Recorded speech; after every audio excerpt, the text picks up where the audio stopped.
Et bonjour à tous, ravi de vous retrouver pour l'émission du lundi 27 mars 2023. Le BTC autour de 27 800 $ ce matin, léger positif sur les dernières 24 heures. Ethereum toujours un peu en retrait, 1755 ce matin. On a le BNB à 326 $.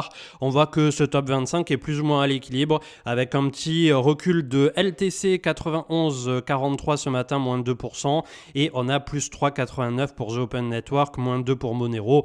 Et on clôture le top 25 avec BCH, Filecoin et Aptos qui sont eux aussi plus ou moins à l'équilibre.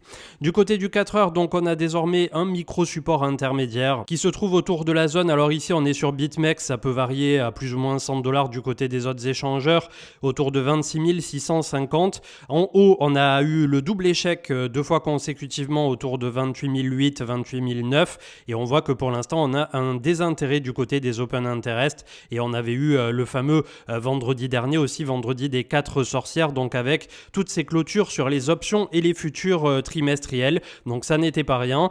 Normalement, le mois d'avril est censé être un mois plutôt fructueux pour les marchés financiers et pour le Bitcoin. On va voir si ça va tenir puisque normalement on devait avoir un mois de mars pourri statistiquement et on a eu plutôt un mois qui a été plutôt pas mal sur notamment ce début de mois de mars. Le Crypto Fear and Greed à 64 dans la très légère euphorie, les ordres de marché ce matin sur une certaine neutralité, ça se bataille entre 27 500 et 28 600 du côté des acheteurs. Au niveau de la map de liquidité, petit à petit, ça bétonne en bas, mais c'est très léger, autour de 25 à 26 000. Ensuite, on a un petit pack entre 23,5 et 22,5 pour terminer. Ensuite, comme vous le savez, là où il y a les gros packs, sous les 20 000, 19, on en a un autre à 17 et désormais, on a un support giga monumental autour de 15 000 en termes de liquidité ici, puisqu'on voit qu'on a des pics tels qu'on ne les a jamais vu sur cette map de liquidité. Au nord, toujours les 29 à 30 000 qui pourraient nous conduire ensuite à 34, 35. On a 37 et entre 37 et 42 à 45, on a un no man's land à nouveau. Donc ça serait une belle zone à venir travailler si on avait une continuation haussière pour ce premier semestre 2023. Personnellement, je pense que déjà 30-35, ça serait énorme. Donc ensuite, tout le reste ne serait que du bonus. On s'était quitté sur la dernière émission avec la liquidité qui est en train de s'amenuiser, peu importe comment l'on regarde d'ailleurs, que ça soit sur les data on-chain ou les métriques au niveau des échangeurs comme Binance, la liquidité est en train de chuter et aussi le volume de trading au niveau du Bitcoin. On avait The Block avec l'Ethereum Foundation qui double le bug bounty, c'est-à-dire en dernière minute pour rechercher tout le moindre bug à un demi-million de dollars pour l'upgrade Chapella, donc qui devrait intervenir le 12 avril désormais pour la transition majeure de Shanghai puisque c'est son petit nom public. Il y a eu donc il y a 3 jours un petit incident du côté de Binance avec une pause pendant 30 minutes à 1 heure à peu près de tout simplement le spot trading, c'est-à-dire on ne pouvait plus rien faire. Pour des raisons de sécurité, ils avaient désactivé les dépôts et les retraits pendant 30 minutes à 1 heure justement et globalement c'est revenu à la normale juste ensuite, peut-être dû justement à un petit problème de liquidité. Mais là aussi, voilà, je vais pas faire les investigations à leur place. Ils ont déjà communiqué en ce sens. Cryptost avec le Nasdaq, le deuxième plus important marché d'actions aux États-Unis qui devrait lancer son service de garde de crypto-monnaie d'ici à la fin du second trimestre de cette année. Ce service qui marque le premier pas pour la bourse dans le secteur crypto. Alors c'est vrai qu'en ce moment, on a la sensation du chaud et du froid au niveau du marché américain puisque institutionnellement parlant, on a beaucoup de choses qui sont en train de se développer et malgré tout, le régulateur est complètement aux abois. La SEC qui attaque comme jamais, Coinbase qui demande qu'est-ce qu'ils devraient faire, ils se prennent une notice en retour. Enfin voilà, c'est à ne rien y comprendre, mais on a tout cet autre pan qui continue d'avancer et bien plus positivement que ce qu'on ne le pense. Avec Bob Lucas, on pourrait arriver donc au dernier échec du marché américain et notamment le SP500 avec un point bas pour lui qui pourrait se trouver si on s'arrête ici sur la semaine 26 ici autour de 3500 points approximativement. J'essaie de faire un ratio à peu près en fonction de là où on se trouve, peut-être un peu au-dessus à 3600 points. Si jamais on a le dur de la récession, le gros, on partira en direction des 3200 points. On avait déjà établi cette hypothèse au préalable avec mes petits carrés comme je vous montre régulièrement du côté de TradingView. Si jamais c'est le scénario un peu plus positif qui se passe, on aura un rebond donc avec une épaule tête-épaule inversée plus ou moins et on repartirait en bull run d'ici à la fin d'année 2023. Je pense qu'il y a plus de chances désormais, au vu de comment c'est en train de se mettre en place, qu'on ait un hard landing et qu'on termine entre 3002 et 3500 points pour le SP500. Mais bon, on verra comment ça va se goupiller, et notamment les différentes interventions à venir de la Fed au cours des prochains mois et de Jérôme Powell, ainsi que ce qui était en train de se dérouler et qui est toujours en train de se dérouler pour le côté bancaire et qui est très préoccupant. Une folded avec les heures US qui ont été les plus profitables pour le Bitcoin Rally, puisque pour 47% ça a été pendant les heures US que ça a poussé du côté du BTC, 16% pendant l'Asie, 3% pour l'Europe. Donc on voit que pour l'instant malheureusement nous sommes quasi pas représentatifs des volumes de trading au niveau des heures tout simplement d'ouverture des différentes bourses. ZkSync qui lance ZkSync ERA, le premier et le seul Zk EVM qui supporte l'account abstraction. Donc là probablement que pour les débutants, je viens de parler une langue inconnue, mais on va travailler ce sujet en particulier avec Marc, avec Julien Bouteloup, et on essaie d'inviter quelqu'un de chez Ledger puisqu'ils ont beaucoup bossé leur sujet aussi autour de ça. Donc on vous fera un live dédié, ça vous permettra de comprendre. Je pense que c'est un peu un live aussi qui sera un peu plus technique que d'habitude, donc il faudra s'accrocher, voire se le repasser quelques fois. On n'essaiera pas de faire trop long et trop complexe, le but étant de vulgariser, mais clairement ça va dans le bon sens. Et en gros, pour résumer en une micro-phrase ce qu'est l'account abstraction, c'est ce que vient de faire notamment le protocole Cyan. Il y a Marc qui en avait parlé ces derniers temps, puisque vous pouvez aller chercher du rendement quand vous avez des Matic qui sont stakés. Ça vous le propose, je crois, directement sur Lido ou ailleurs, je sais plus, j'ai fait ça ces jours-ci et ça me proposait d'aller voir du côté de Cyan. D'ailleurs, au niveau des 10 airdrops potentiels, pourquoi ne pas utiliser en particulier ce genre de protocole au cas où? Je dis ça, je dis rien. Et globalement, c'est vrai qu'on va de plus en plus vers quelque chose dans ce style, c'est-à-dire qui sera à la fois plus simple, plus sécurisé pour l'utilisateur, sur lequel au niveau des smart contracts, on peut définir des règles bien plus avancées que ce qu'on utilise nous avec des MetaMask, des Rabi et tout ça. Et Cyan, par exemple, au moment où vous allez sur le site de Cyan, il va vous proposer de créer un wallet spécifique à Cyan en account abstraction directement relié à votre Rabi ou votre MetaMask. Donc là déjà, je suis sûr que je suis déjà en train d'en perdre la moitié. C'est pour ça que j'aurai besoin de grands renforts et de vulgarisation de spécialistes du domaine. On fera ça le plus rapidement possible.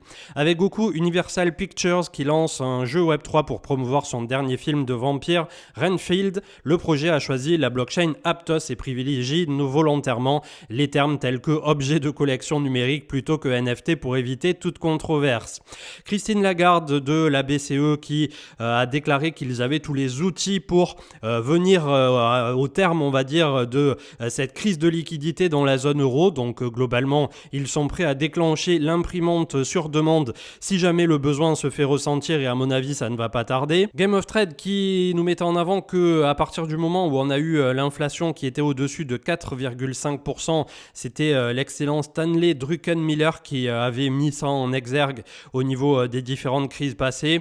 Globalement, en général, on n'a jamais de soft landing derrière, et là on était à 6% encore et on a été bien au-delà de 6%. Donc c'est ce qui fait craindre effectivement entre la deuxième partie de 2023 et la première partie de 2024 le fameux hard landing avec les fameux 3200 points potentiels du côté du SP500. Une vue de Crypto Yoda sur le Bitcoin avec un rebond qui pourrait nous conduire jusqu'à 40 à 50 000 $ avant un retracement autour de 25 000 plus tard, et c'est quelque chose sur lequel je vais revenir dans quelques instants puisqu'il y a un consensus de 3 analystes qui ont une approche complètement différente, qui ne se connaissent pas et qui ont malgré tout esquissé la même chose ces derniers temps, c'est-à-dire qu'on serait dans un grand range là à venir pour 2023 pour le BTC, sur lequel on irait peut-être rechercher jusqu'à l'ATH au cours de 2023. C'est un peu ce que disait d'ailleurs Peter Brandt la dernière fois, d'ici au halving maximum, donc on va dire sur un an de temps roulant à partir de maintenant,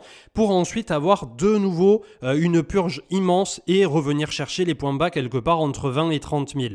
Donc si ça venait à arriver, et c'est pas sorti du chapeau puisque je pense savoir d'où il s'appuie et d'où il tire cette théorie, ça voudrait dire qu'on a un bear market sous forme de range qui durerait aussi longtemps que ce qu'avait duré sur la bourse traditionnelle, mais comparativement à la cyclicité du Bitcoin, c'est-à-dire réduit à 4 ans inter-halving, sur ce qui s'était passé au niveau du Nasdaq à l'époque sur une bonne dizaine d'années, je crois, où on avait eu comme ça un range en 2 fois, entre 2 bornes bien distinctes, et c'était venu chercher par 2 fois les extrêmes de ces 2 bornes. Donc je pense pas que c'est ce qui arrivera au niveau du BTC. Si un jour on le revoit à 50, 60, 70 000, je pense pas qu'on reviendra chercher 15, mais en tout cas entre 20 et 30, c'est clair que ça pourrait se défendre. Donc c'est des scénarios comme ça qui petit à petit font leur cheminement, et j'y reviens dans quelques instants.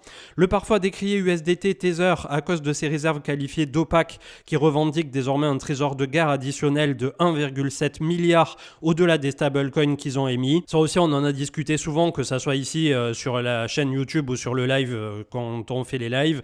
Ils sont assis sur une mine d'or, que ça soit USDC ou USDT.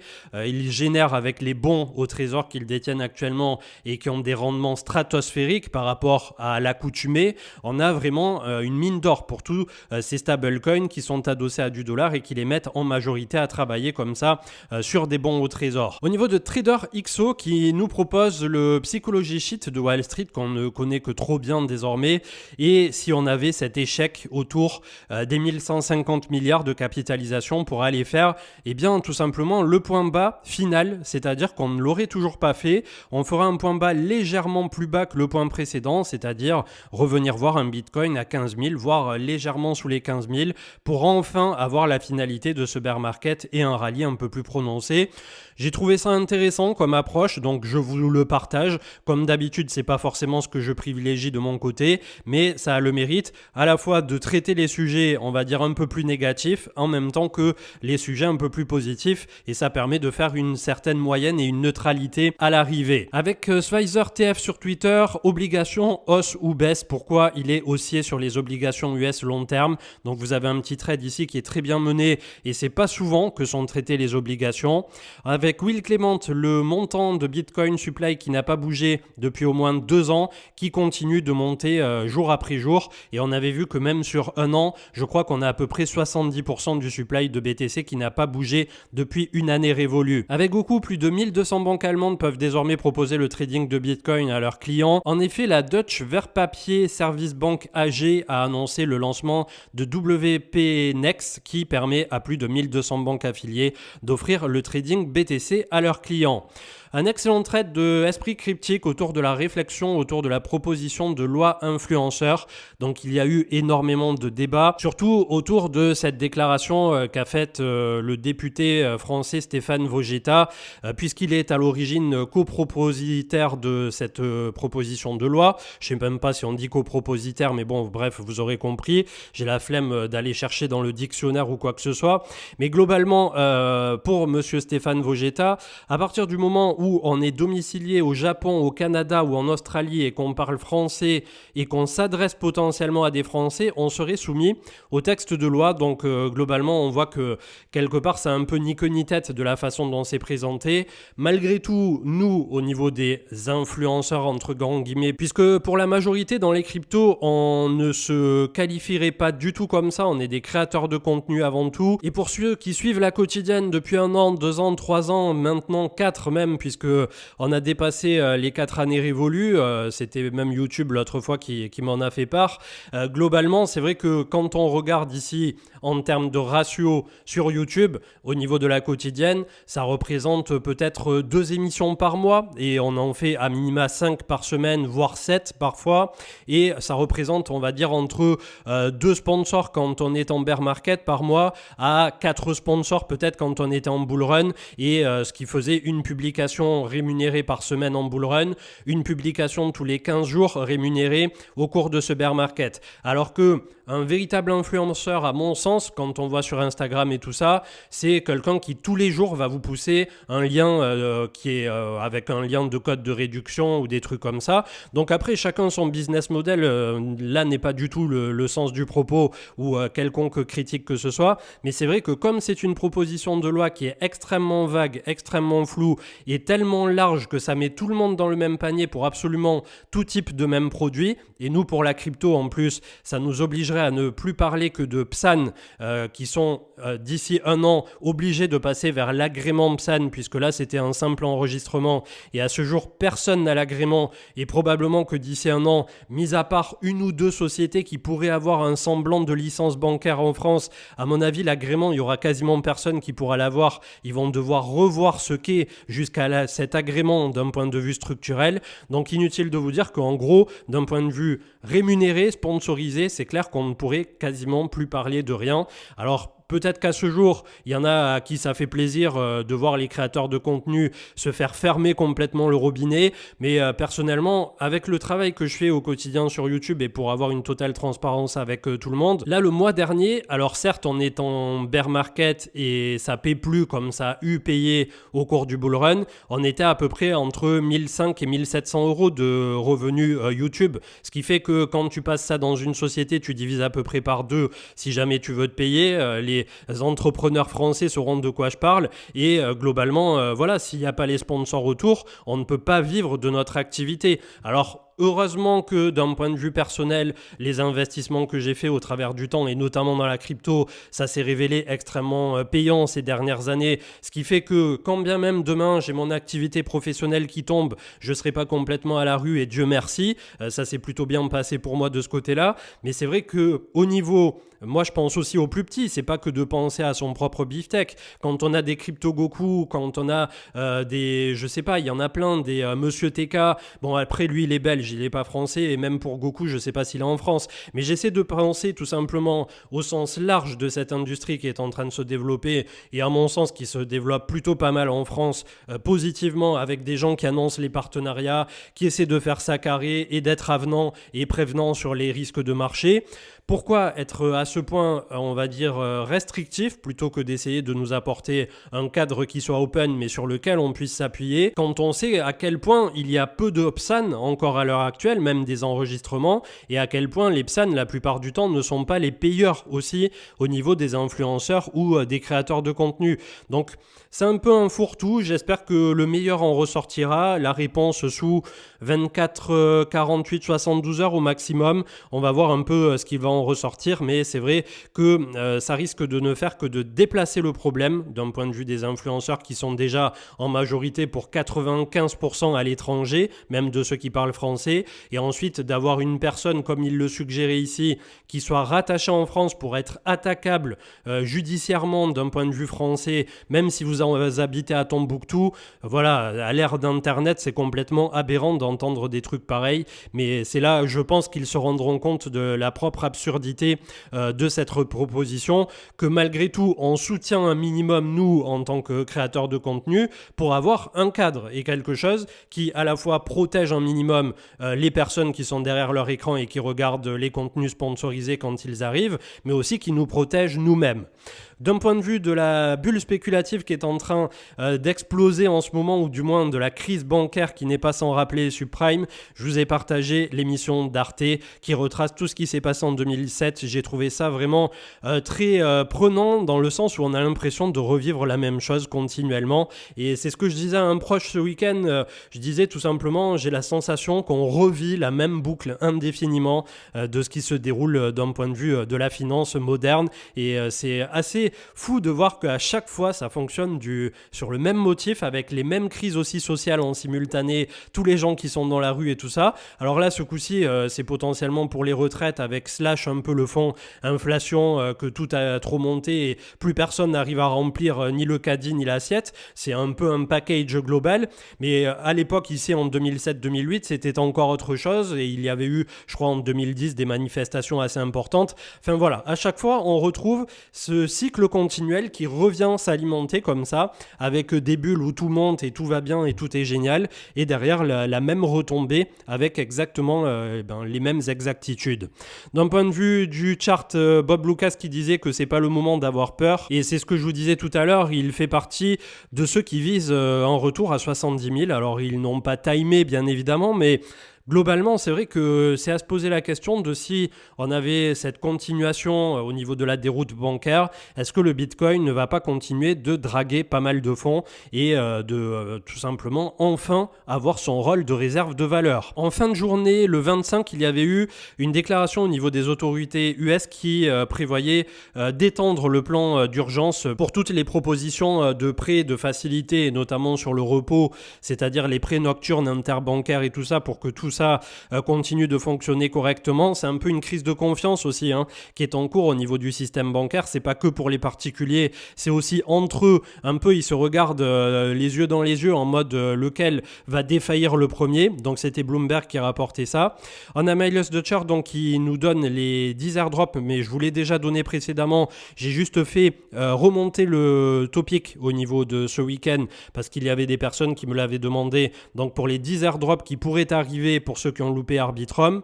Vous avez le point de marché de Laetitia comme d'habitude très intéressant sur le macro SP500 et BTC, ça se passe du côté de YouTube. La balance sheet de la Fed qui a augmenté de 400 milliards sur 2 semaines. Alors attention, ça n'est pas de l'impression monétaire comme ce que certains le laisseraient sous-entendre. C'est du prêt pour l'instant. Alors on peut jouer sur les mots et tout ça, mais c'est pas de l'argent qui est directement injecté dans l'économie. C'est juste pour sauver les miches à court terme des banques. Les liquidations court terme pour The Kingfisher avec de gros pics pour Ether entre 1765 à 1800 $. Donc probablement que ça viendra être nettoyé sur ce début de semaine. Coinbase qui serait en pleine réflexion pour créer un stablecoin qui serait adossé à l'inflation. Alors pour l'instant, apparemment, les premiers bruits de couloir, ça serait que ça se passerait du côté de Base, leur fameux Layer 2 à venir. On va voir comment ils pourraient mettre ça en place. Ça me paraît un peu bizarre comme proposition. Avec Cryptost, First Citizen Bank a conclu un accord avec la FDIC pour acheter la Silicon Valley Bank. Et donc, les déposants de la SVB, la Silicon Valley Bank, deviennent de fait les déposants de la FCB, la First Citizen Bank. On s'y retrouve plus avec tous ces termes. Selon les termes de l'accord, FCB a racheté 72 milliards de dollars d'actifs de SVB, donc peut-être quelque chose qui va soulager un peu les marchés. Le scénario à considérer, donc avec Dave The Wave pour clôturer, pourquoi pas un retour à l'ATH avec pas loin de 140% sur ce pump qui serait tout simplement le même pump qu'on avait eu à l'époque en sortie ici pour avril à on va dire été 2019. Personnellement, j'y crois vraiment pas à ça à court terme, je vais être tout à fait franc avec vous. Il y a parfois des moments ou des choses où je veux bien qu'on se titille un peu trop le pistil, mais là pour le coup, déjà comme je vous disais tout à l'heure, si on arrive à s'échouer entre 30-35, ça serait pas mal parce qu'on a une énorme zone ici avec toutes ces mèches, toute cette zone de travail autour de 35. C'est pour moi limite pire encore maintenant qu'on est au-dessus de 25. Les 35 pour moi c'est quelque chose d'absolument énorme à travailler. On a vu malgré tout qu'une fois qu'on a franchi cette zone autour de 40 à 45, on a un énorme trou aussi à venir travailler. À voir comment ça pourrait se goupiller, mais là ensuite ça rentre un peu dans le Nostradamus. Donc c'est vrai que malgré tout ça fait 3 analystes complètement séparés. Il y avait Peter Brandt, il y a Bob Lucas et il y a Dave The Wave. Ils n'ont strictement rien à voir les uns avec les autres et c'est une approche qui est complètement différente, qui vont dans le sens de pourquoi pas revenir chercher comme ça un ATH dans les prochains mois. Personnellement pour l'instant ça me laisse plutôt dubitatif. D'un côté positif pour le crypto total, 1126 milliards, on est sous les 1150, ça bute ici et c'est normal puisque c'est le pas de tir pour le grand lancement. Malgré tout, en échelle de temps mensuelle ici, je préfère préciser, le MACD n'est plus qu'à quelques mois, probablement au cours de l'été, de croiser au niveau de la zone neutre. C'est comme ça l'avait fait post-rallye ici, du rallye de début printemps 2019 et ensuite on avait eu la correction qu'on avait connue. Je vais quand même vous la mesurer puisqu'on avait fait un rallye qui était assez fou en 2019 et si on fait abstraction du crack Covid, on avait quand même reculé de moins 57%. Donc en prenant en compte ce qu'on appelle le diminishing return, c'est-à-dire que ce coup-ci, je pense toujours pas qu'on fasse un rallye de la même amplitude que 2019, de même qu'on fera un dump probablement plus tard qui sera plus contenu. Si on venait ici autour de 1600 milliards avec le 0,382 par exemple, un simple retour ici par la suite autour de l'équivalent des 25 000 pour Bitcoin, autour de 1150 milliards, ça nous fait un retracement de quasi 30%. Si jamais on revient backtester la moyenne mobile 50 en mensuel à 950 milliards, ça nous fait un retracement de 40%. Et au plus on montera, si jamais on vient chercher le 0,5 de Fibo à 1870 milliards, voire le 0,618 à 2140 milliards, vous vous doutez bien que les amplitudes sont beaucoup plus grandes. Un retracement de 30-40% à partir des 2140 milliards, ça nous amène le 30% autour de la moyenne mobile 20 mensuelle à 1482 milliards. 40%, on reviendrait à 1281 et une cinquantaine de pourcents, un peu moins, 45, on est autour des fameux 25 000 au niveau de Bitcoin. Donc vous voyez que au plus on montera derrière, au plus, oui, le delta peut être important, mais ça entérinera définitivement, probablement je l'espère, le fait que 15 000 ait été le point bas de marché. Et plus on avance au travers du temps, plus il y a de fortes probabilités que ça soit le cas. Le crypto total des alts, c'est exactement la même musique, donc je vous invite à le consulter aussi de votre côté. 588 milliards ce matin, si jamais ça passe, et ça fait 2 mois quand même qu'on hésite au niveau des altcoins, on visitera les 700 milliards. Pour cause, puisqu'on a la Bitcoin dominance qui est très haute, qui est remontée en même temps que le rallye du BTC, et pour l'instant ça n'avait pas l'air de vouloir lâcher beaucoup du lest. 27 830 dollars avec un BLX qui s'était payé une clôture hier quasi à plus 2% à 28 000 dollars. Donc ça se passe plutôt pas mal, que ça soit en hebdomadaire ou en mensuel pour le BTC. Pour l'instant on n'a pas d'énormes signaux de faiblesse, on a quelques potentiels petits, on va dire sur les time frames inférieurs, des petites divergences ou des trucs comme ça, mais pour ma part rien d'exploitable à court terme. Donc c'est quelque chose qu'il faut continuer d'observer.